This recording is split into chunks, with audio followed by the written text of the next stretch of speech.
Today, we're going to talk about a topic that's crucial for any business that deals with physical products: inventory management techniques. If you've ever run a business or even just tried to keep track of your personal belongings, you know how important it is to know what you have, where it is, and how much of it you have.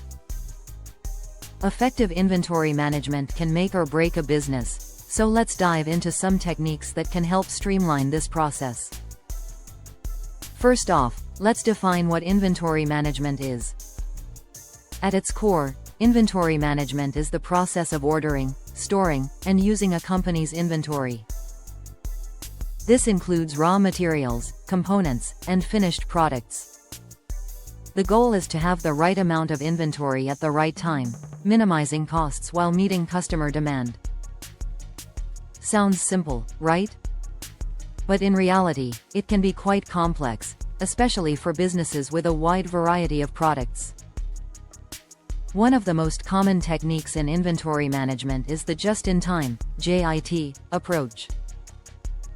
This method focuses on reducing inventory carrying costs by receiving goods only as they are needed in the production process.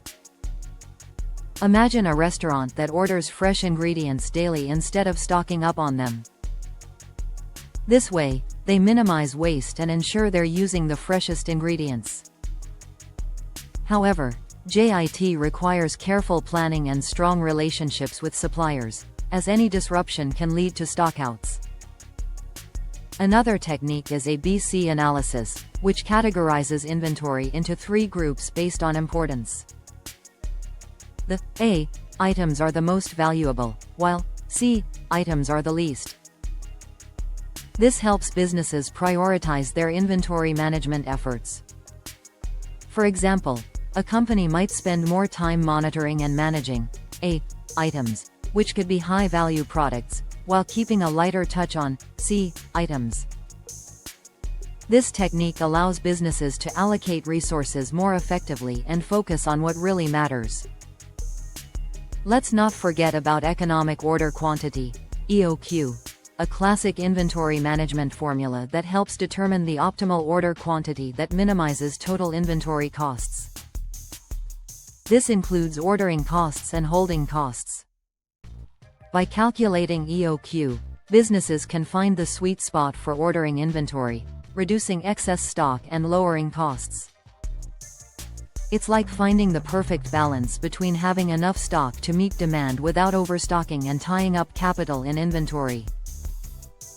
Now, moving on to safety stock. This is an extra layer of inventory that businesses keep on hand to guard against unexpected demand or supply chain disruptions. It's like having a backup plan.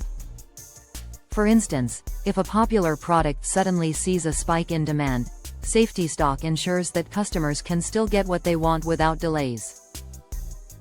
However, it's essential to strike the right balance with safety stock.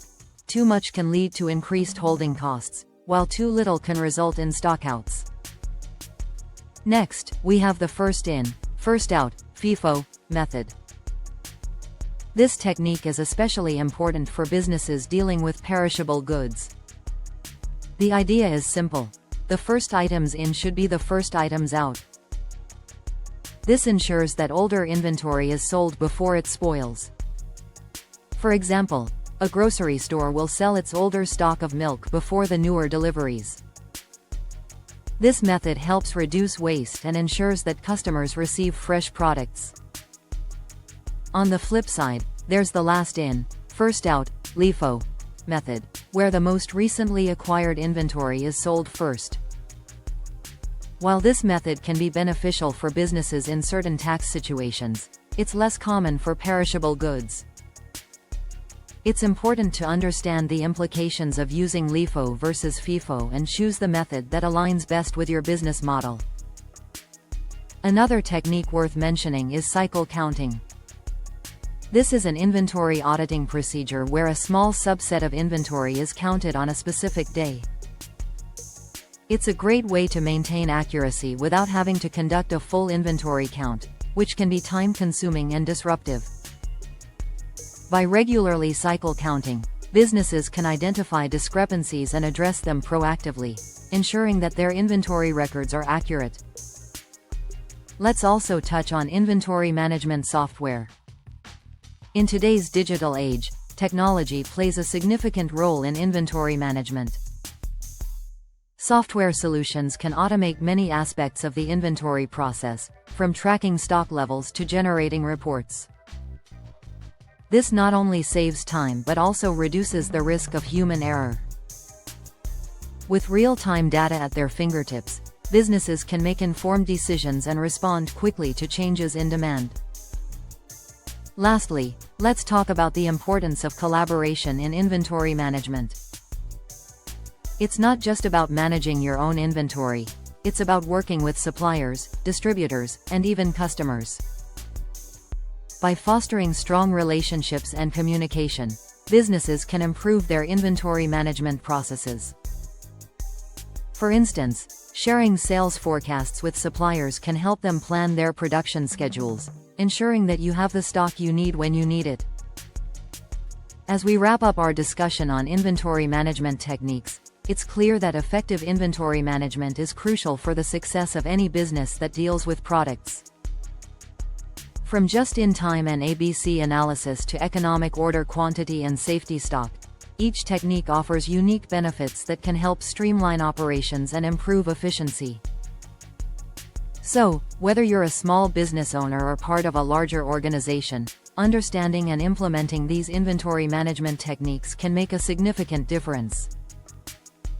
Remember, the goal is to have the right products available to meet customer demand while minimizing costs and maximizing efficiency. Happy managing!